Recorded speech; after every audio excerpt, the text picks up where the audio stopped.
Hello elves! Welcome back. It's chapter 3 of Warhorse by Michael Morpurgo. Gradually, during that last summer on the farm, so gradually that I hardly noticed it, Albert had begun riding me out over the farm to check the sheep. Old Zoe would follow along behind, and I would stop every now and then to be sure she was still with us. I do not even remember the first time he put a saddle on me, but at some time he must have done. So, by the time the war was declared that summer, Albert was riding me out to the sheep each morning and almost every evening after his work. I came to know every lane in the parish, every whispering oak tree, every banging gate.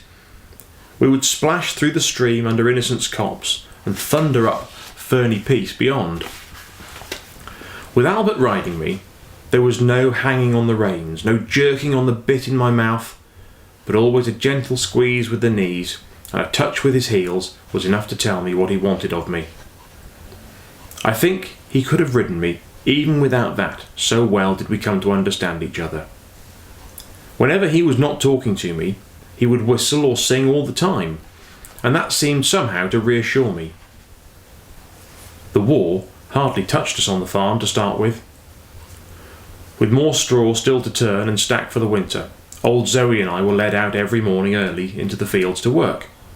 To our great relief, Albert had now taken over most of the horsework on the farm, leaving his father to see to the pigs and the bullocks, to check the sheep, and to mend the fences and dig the ditches around the farm, so that we scarcely saw him for more than a few minutes each day.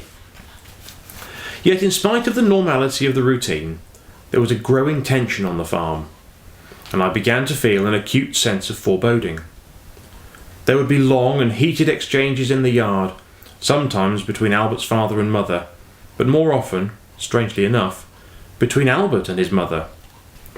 "You mustn't blame him, Albert," she said one morning, turning on him angrily outside the stable door. "He did it all for you, you know. When Lord Denton offered to sell him the farm 10 years ago, he took out the mortgage so that you'd have a farm of your own when you grow up. And it's the mortgage that worries him sick and makes him drink.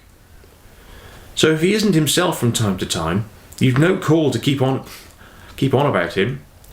He's not as well as he used to be. And he can't put in the work on the farm like he used to. He's over 50, you know.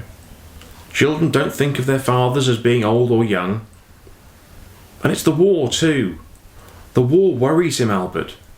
He's worried prices will be falling back, and I think in his heart of hearts he feels he should be soldiering in France, but he's too old for that. You've got to try to understand him, Albert. He deserves that much." "You don't drink, Mother," Albert replied vehemently, "and you've got worries just like he has.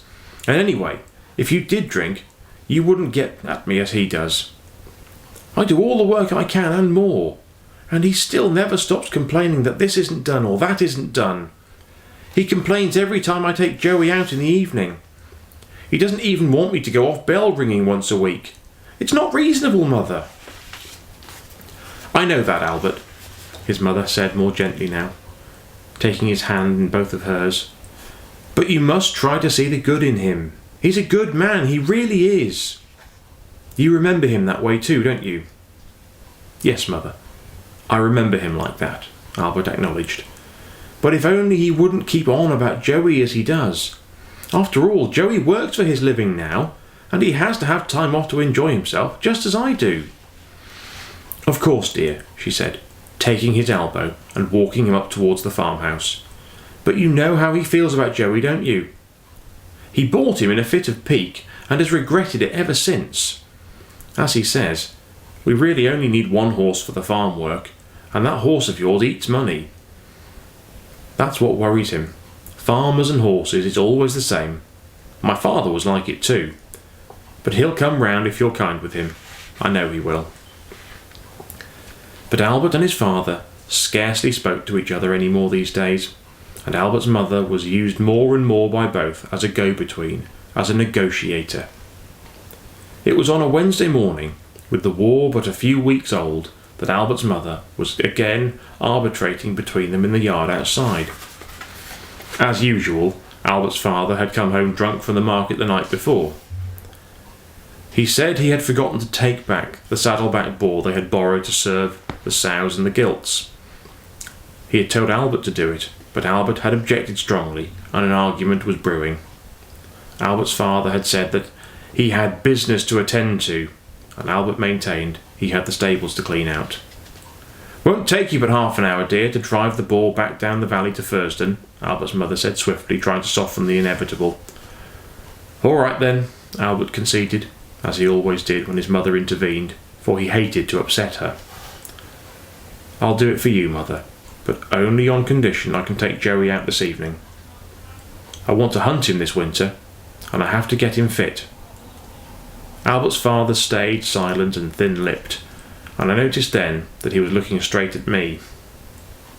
Albert turned, patted me gently on the nose, picked up a stick from the pile of lightings up against the woodshed, and made his way down towards the piggery. A few minutes later, I saw him driving the great black and white boar out down the farm track towards the lane. I called out after him, but he didn't turn around. Now, if Albert's father came into the stable at all, it was always to lead out old Zoe. He left me alone these days. He would throw a saddle onto Zoe out in the yard and ride out onto the hills above the farmhouse to check the sheep. So it was nothing special when he came into the stable that morning and led Zoe out. But when he came back into the stable afterwards and began to sweet-talk me and held out a bucket of sweet-smelling oats, I was immediately suspicious. But the oats and my own inquisitiveness overcame my better judgment, and he was able to slip a halter over my head before I could pull away. His voice, however, was unusually gentle and kind, as he tightened the halter and reached out slowly to stroke my neck. "You'll be all right, old son," he said softly. "You'll be all right. They'll look after you. Promised they would. And I need the money, Joey. I need the money bad." And there ends chapter 3. We'll be back again with another little video for chapter 4. See you later.